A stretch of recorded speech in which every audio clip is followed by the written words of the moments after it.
Jim from MeasureSquare here. Let's take a quick look at the newest features we are adding to MeasureSquare Mobile for iPad.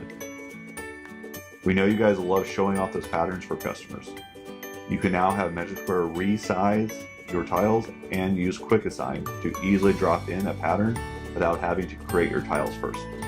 Speeds up the process and gets that quote out quickly. Continuing with patterns, you now have access to some popular preloaded hardwood patterns. Wow, that was easy.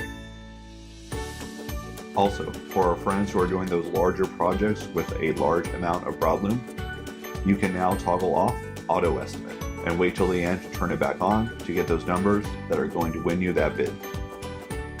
Some other notable mentions: assign a legend directly to an area to only show those products. Local trash bin has been added to the home screen for those accidental deletions.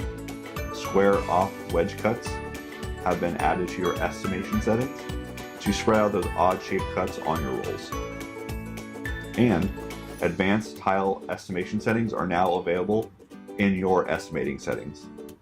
More details on these can be found on our YouTube channel and our expanding knowledge base. As always, thanks for watching. Please subscribe to our YouTube channel to see more great content, and happy measuring.